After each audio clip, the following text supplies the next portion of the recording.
John Asperian, technical copywriter and author of the soon-to-be-released book Content DNA, describes Content DNA as the shape of your brand, and then using the power of consistency and congruence to create content that gets remembered and acted on.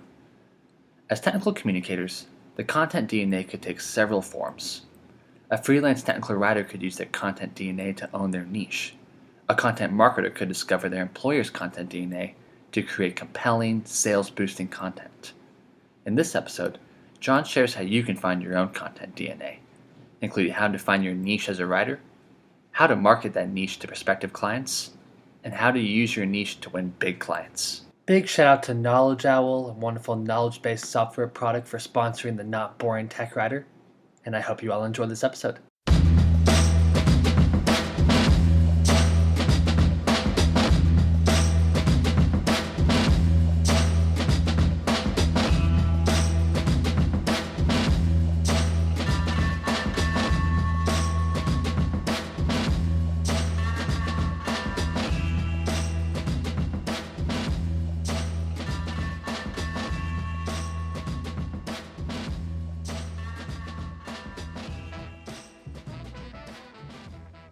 John, what's going on, friend? How are you today? Hi there, Jacob. Great to speak to you again. All good in South Wales. I am happy to hear it. John, I got something rowdy to tell you. Believe it or not, it has been just about 3 years since you last joined me on the podcast. Wow, Can you has believe it been that long? Amazing. To be honest, I think you were one of the very, very first podcast interviews I did. I think I've done about 20 since then, but I think you were one of the first. I didn't realize it was that long ago, though. Yeah. Wow. Well, I was happy to play my part to somewhat launch your podcasting career. Oh, you definitely did. No, I was really honored to be asked, and even more honored to be asked back. I couldn't have done anything too bad, I guess, the first time. Beautiful. Yeah, back, I was checking our archives this morning. It was back October 2nd, 2016. Wow. We were discussing creating a human connection in your documentation. Yeah. And today we have another great skill to cover, and that is finding your content DNA. And John, I know you've been working on this for a while. You got a book coming out on it here in a little bit, spring 2020. Really excited to hear what insights you have to share with us today. To get us started, what the heck is a content DNA for listeners who maybe are unfamiliar? Well, this stems from the question that I ask every new copywriting client I have, which is, what is the DNA of your business? What is it that we need to try and get across to your ideal audience?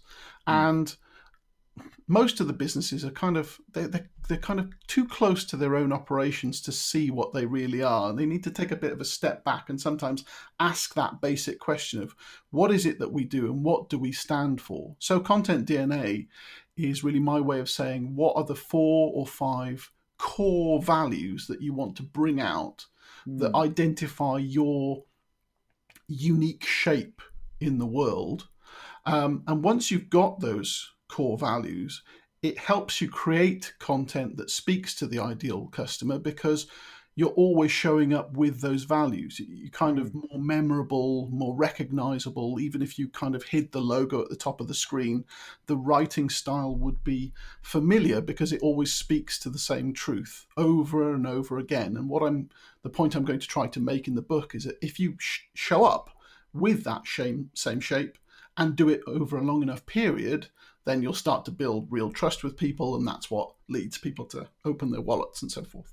So, John, this language that you're using of the content DNA kind of conjures thoughts in my mind of audience analysis. But then as you describe it, it sounds like it's a much more deep, meaningful connection with what the audience actually does and understanding the message they want to portray, as opposed to just, figuring out a list of characteristics that may resemble their audience. In your experience, what is that contrast between maybe the traditional audience analysis that many of our listeners are familiar with whenever they create, copywriting material, technical documentation, and the content DNA approach that you're advocating for?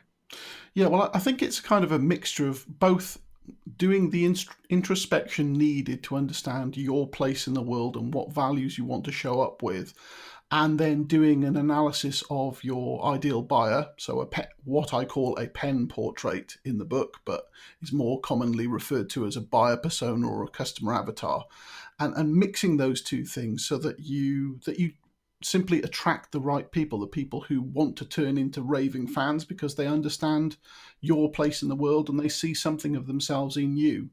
And the point I'm going to make in the book is that while we always focus on, make everything in service of your customer, which I suppose is a true statement, if you can get really, really clear on what your purpose is, you will naturally start to attract the kind of customers who would want to work with you. And there are all sorts of benefits to that. They will give you fewer headaches, they'll pay more money, they'll speak about you to their colleagues. So there's all sorts of benefits in doing that. And it's a kind of a mixture of the two that I'm going to go into in the book. And that content DNA starts from working out what those 4 or 5 brand values are, and then working out what the one anchor value is that kind of ties all those things in together. And the benefit of doing that is that it lets you come up with a very, very clear tagline for your business. Now, for my business in the last couple of years, so actually since we last spoke, I've finally developed my own brand headline. As you have. and it's been absolutely transformative for my business. So at the point when I spoke to you, I was kind of trundling along. I was doing okay. I wasn't what you'd call a star on social media. I'm not sure that I am now, but anyway, there came a moment where I was asked during an onstage speech, how are you going to stay relevant in a market that and superior in a market that's being flooded by lots of people doing the same kind of thing? And at random, my mouth came out with, I'm going to be relentlessly helpful. I thought about that more. People started echoing that back to me. And that was a very, very clear sign that I was onto something. Interesting. Then I matched that up with finding one space where I could kind of illustrate my skills. And that space has become LinkedIn. And I did some personal branding work to work out what am I really about in this world? What's my position here? What am I trying to say? How am I trying to help people? I came up with these values, made sure that I implemented them in all of the content that I created. And for some time, not very much happened because I do believe it takes a while for this stuff to permeate into people's brains. Sure. But after about 9 months, I started to see some kind of green shoots of good signals of growth. We're now, I don't know, maybe 2 years on from that point. And since then, I've decided that I'm going to write a book about it because it's paid off for me spectacularly, and I'm fully booked for copywriting work at the highest rates I've ever had. Love it. I'm known in my space. I'm known as being that relentlessly helpful guy on LinkedIn, and it's a very kind of simple thing. There's just a couple of words that people will associate with me, so I'm known for that one thing, and that's remarkably powerful. And I don't think I would have got there without that clarity of understanding what my core value is and what the kind of satellite values that go around that. And you are an excellent success story. And listeners, as you have time, and I'll make sure to include this in the show notes as well, I encourage you to check out John's LinkedIn. I mean, he calls himself relentlessly helpful. If you're going to give yourself that moniker, you got to follow it up with the work. And John does. You go to his LinkedIn and is full of helpful resources, both regarding the content DNA and beyond. And John, I'm with you. I remember just thinking back to whenever you created the Not Boring Tech Writer. I mean, you give yourself a cool title that relates to not only like who you are as a writer or content creator, but also just who you are as a person. And then you create content around that mission you have, and people seem to dig it and seem to dig into it. Yeah, I mean, you're a case in point as well. I remember when I saw that orange cartoon, the curly hair, the Not Boring Tech Writer, I knew, I don't want to turn this into a love-in, but I knew I need to know who this guy is because that is such a strong, catchy brand. And we need that, without the kind of polish and the spin. That the other point I'm going to make about this is in the book is that when you come up with these values, you absolutely have to live those values. It's not enough to think of some funny phrases, write them down in a glossy PDF, Mm, and then forget about them. You actually have to live it. So when I say relentlessly helpful, that is a really big claim. And you know the old saying, extraordinary claims require extraordinary evidence. yes. So I am trying to live that brand every day, and if I don't, then I'm welcoming people to call me out for not doing Yeah, so. I love it, John. And listeners, if you want some good information to complement John's approach to content DNA, a few episodes back, we had an episode on branding your work, talking about, kind of finding your content tilt. Another great episode that I figured to look back to, which I'll include in the show notes as well.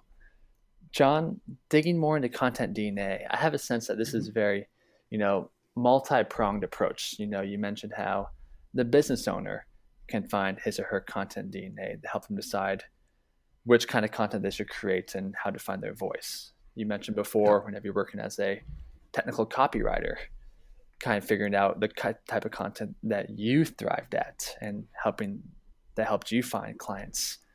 I imagine, maybe a copywriter working with the prospective client to help him or her find their content DNA. I want to focus on the latter. I'm a technical copywriter.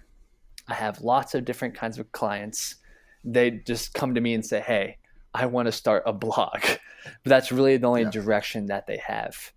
Mhm. Keeping the content DNA approach in mind, what are some of the very first questions that a copywriter or technical writer should be asking the client to help nudge them to find that content DNA? So they're not only creating a blog, which is good for SEO and creating your brand, all these things that we know, but also truly represents the client that they're working for.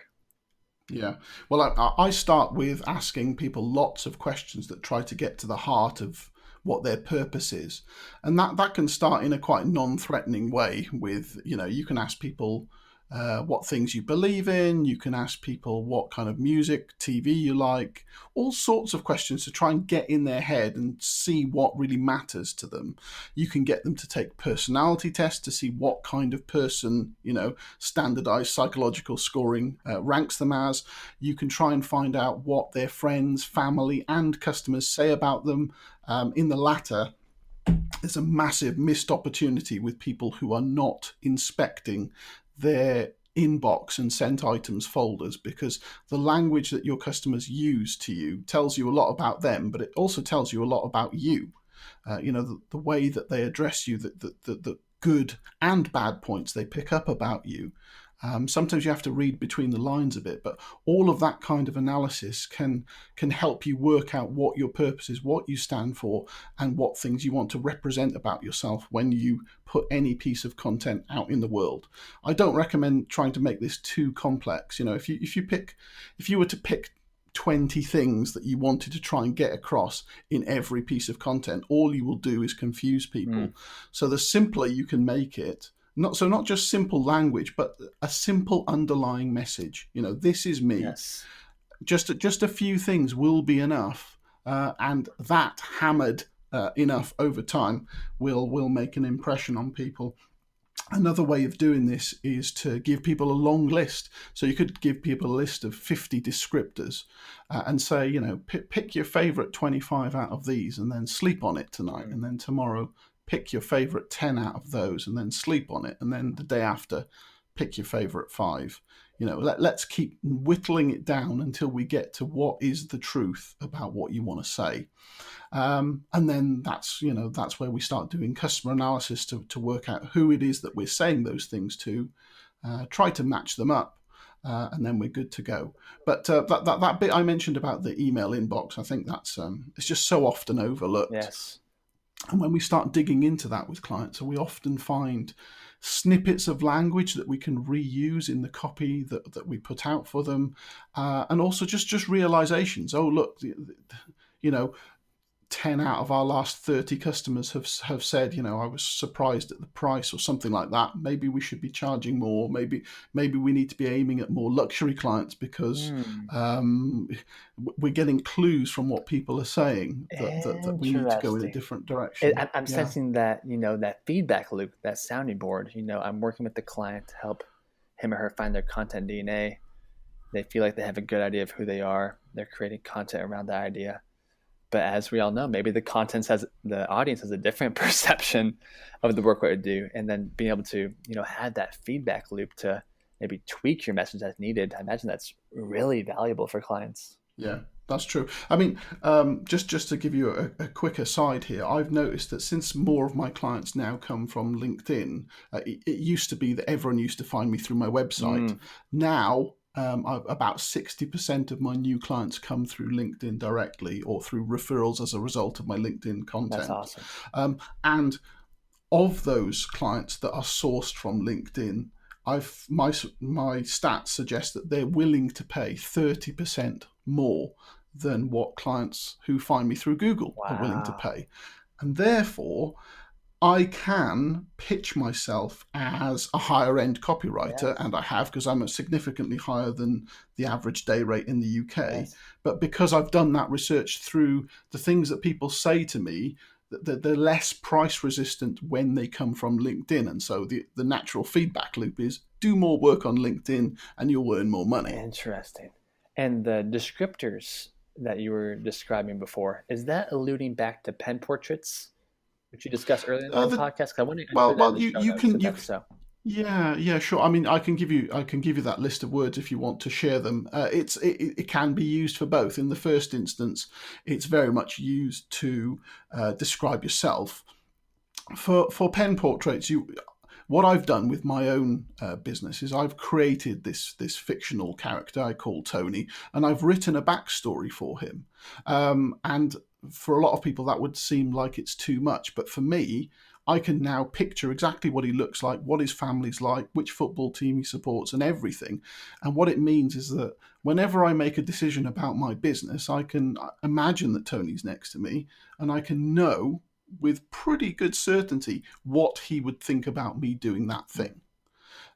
So making the pen portrait really is about um, defining the character is. So it's not just one word descriptors, but it's just really the way they think about things, what position what mental position they're going to be in, what their beliefs are, and if you can get those things straight, then it's much easier for you to create the content that is going to influence them to uh, do what you want. Perfect. And listeners, if you're interested in learning more about John's pen portraits philosophy, I'll make sure to include that in the show notes as well. Mhm. John, I know you've been working as a technical copywriter for a bit now, practicing this content DNA approach when you're working with clients. How, thinking back on your experience, how have clients responded to this approach? Is this a new approach for them? Are they maybe hesitant to do this much digging in? Is it something that they're excited about, willing to embrace and try out? What have clients' Yeah, reactions well, been like? it's definitely a new process for them. A lot of them have not thought about their content to Yeah, this level. I mean, when they come to me, it's usually a case of we need some words for our website. How much does that cost? gotcha. Do you know what I Yeah, mean? just a So it's general kind of request. very service level thing, Uh-huh. surface level thing, which there's no good answer to because you could get a content writing service for pennies, I suppose, but it wouldn't actually return any results. Mm-hmm. So sometimes there's a bit of surprise when I say, well, okay, before I write anything, I need to know who you are and what you think about the world and who your customers are, and let's dig in and develop these things. Now, some of the customers have already done a little bit of buyer persona stuff, although personally, I rarely find it quite detailed enough, and often we need to embellish it a little bit to get it to the point where it's actually meaningful. So there is some prep work, but what I've always said about technical writing, although I've never quite said it in the content DNA way, is most of technical writing isn't writing; it's research. Yeah, The writing might be really quick. It's the bit that comes towards the end once you've got the understanding, the ideas ready, the structure, the audience understanding. Once you've got clarity on all of those, so in other words, a really really good brief. The actual consonants and vowels that you type into the keyboard can be often be done relatively quickly. So it's that first bit that people sometimes takes people a bit by surprise, but the results are great. I've done some brand consultations for people where they've developed their content DNA blocks, they've developed their anchor value, they've come up with a tagline as a result of having those things in Cool. place, and they know what kind of content they need to create that will speak truth to those things. And we've talked about inspecting inboxes and coming up with the kind of customer questions that will move the needle. And all of that then, translates into content that actually does something. It's not just words on a page. It's always there with a purpose and is recognizably someone's voice. It's not just a corporation putting words on a page. It's actually something that has its own recognizable shape. And as I say, over time, that occupies a small memory slot in the brain of the people that you're trying to influence, and that long term means you earn more money, more loyalty, Yeah. and all those good things. And listeners, if you're interested in becoming a freelance technical copywriter, or maybe if you already are, this is an important message to grasp. The reason that John can, charge the rates that he does is because of that attention to detail and the extra effort that he puts into this process with the client. John may not be, grammatically, any better writer than the next Mhm. copywriter or the next one that appears on Google search, but John can charge these prices because, of all the additional value that he brings to the clients. You mentioned before, writing isn't necessarily the hard part; it's the research. Yeah, I'm going to give you, if I may, I'm going to give you a few extra ideas. I mean, just a few of the highlights that are going into the book to get you thinking about some other things you need to be aware of, Please. as well as defining your pen portrait or your buyer persona. You also need to define a negative version of that. Mm. So in my book, I'm going to be calling that person the salesy douche canoe. It's the it's the suit wearing slimy salesperson that I would never ever want to work with, no matter how much money they had in the world. And one of my favorite marketers, Doug Kessler, once said that that marketing should attract, but it should also repel. It's like a magnet. So I totally believe that. Sometimes it's even easier to start with who do we not want to speak to, who do we not want to Yes. be like, and if you do that, then if you did it in real detail, then perhaps whatever's left is actually what the space that you want to occupy. So that's a potential different starting point. Um, Another thing is to as much as possible, although you're trying to be consistent and congruent, that's the main point of the book, there should also be, along with all of that white paint, if you like, there should be the splashes of pink, what I call peak Mm. moments. There should be some moments in your process with your customers where you go out of your way for people to the point where you will have a memorable moment with that person. Now, you can't do Yeah. that with every customer, but ideally you would. But Yeah. if you can get people to have those peak moments with you, that is the lifetime value of those moments can be colossal, and they Interesting. will the right people will then spread your message. And if you've got maybe even 100 core fans, that might be a lot for a new writer, but let's say it's 100. You will have a sustainable business for the long term that is bulletproof from AI and all these other things that are coming down the stream, Yeah. because the people will make that kind of an emotional connection with you. That person went out of their way for me. I'm going to stick with them. John, give me an example of a peak moment. This concept intrigues me because, of course, we all want to be, great writers for our clients and, follow up on emails and turn things in by the deadline. But what's an example of a peak moment, that extra Well, step that a writer can take to retain this business and yeah. probably get clients later on? Well, I'll tell you what, I mean, I'll give you an example of a peak moment that happened to me from someone else, so another podcaster, actually. So we're both big sports fans. And he was lucky enough to be able to go to the Champions League final in Madrid this year, Wow. and he brought back for me a you know a proper glossy match program from the final where our team played and won. I did Cool. not have a chance to Cool. travel, but he bought that for me from Spain, brought it, delivered it. I didn't know it was going to happen. It just landed on my doorstep Fun. with his name on, and like I. I am now going to promote his podcast. It's called the Marketing Study Lab, all the time, because that for me was someone going out of their way to do something they didn't have to do. We had a kind of good relationship before, but that, which would be a small thing to someone else, is massive to me, and that makes me a lifetime fan. And okay, it might have cost him, I don't know, £20 or something, but Yeah. the value of that to me is much higher. So it's that kind of thing. Sometimes it doesn't have to be a huge gesture, but it has to be a Yes. relevant gesture. And if you do that, you will earn yourself fans. John, I love that story. And it reminds me why I love just all of the guests that we have on this podcast. We call it the Not Boring Tech Writer. We want to inspire people to break the stereotype that tech writing is a boring career.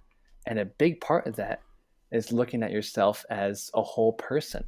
Yes, you're a tech writer, maybe create a brand around a particular tech writing skill or interest that you have. But this really shines the most whenever you create a brand around who you are as an entire person. So I imagine this example of Mark, excellent marketer. I'm sure he has a fantastic podcast. But part of what makes him an excellent employee, an excellent podcaster, is who he is as a person. And this kind gesture is an excellent example. And I hope listeners are inspired as well to look for those little peak moments in their own professional interactions. Yeah. That's a great story, John. The other thing I want to say was another one of the important bits in the book, really, which is this is a rallying call to newer people, which is that the real money is in the silent watchers, what I call lurkers.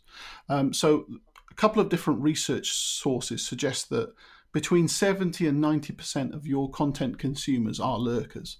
They're the people who stand behind the velvet rope, who you never see, you never hear from, and then one day they walk the other side of that velvet rope and say, right, I've been watching you for 18 months, I'm going to buy from you now. Wow. And in the first, let's say, 9 to 12 months of your business, almost everyone is going to be a lurker. Few people will notice you publicly, but most people won't. And the biggest problem that people have is that they give up too soon. And they give up too soon because they can't see those lurkers. But those lurkers are there. And almost every day now, I connect with people who said, I've been following you for months or even years, and now It's about time that we get in touch with people. So the thing I want to say about that is that all of this stuff takes time to work. There's no easy button. You might need to take a year, 2 years, possibly even 3 years to really establish yourself as being known in your space. And if you're a new writer listening to this, that's that can sound scary, but I can tell you that there are countless cases where it has worked. It certainly worked for me. So once you've discovered your content DNA, discovered what kind of content you want to create, discovered who you want to create it for, start doing it, but don't expect anything to happen straight away. Those lurkers will come out of the shadows eventually, and once they do, you'll be flying. Well, John, this has been an absolute joy. You've shared a great message with us. I know I'm really excited to pick up the Content DNA book come spring 2020. You gave us some nice little insights, and I imagine listeners have appreciated it as well. If anyone wants to connect with you online, check out all this dope work you're doing on LinkedIn and learn more about your book. Make sure that they're keeping up to date on what's going down with it. Maybe pre-order a copy if possible, pick up a copy in the spring.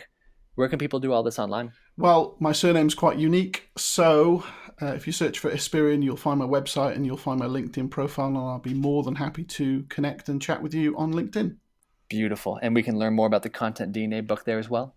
Yeah, absolutely. I post about it regularly there. If you go to my website, there's a link to the book, and you can pre-order now if you want to have a signed copy, or you can wait till April if you want to buy on Amazon or as an ebook. Very good. I'm trying to pick up a signed copy. I think we can sort that out, Jacob. Well, John, thank you. This has been a joy. We'll Awesome. chat very soon. Speak to you soon. Cheers, Jacob. Thanks again to Knowledge Owl, creators of the wonderful knowledge-based software, for sponsoring the Not Boring Tech Writer podcast. And thanks so much to each of you for listening to this episode. Talk soon.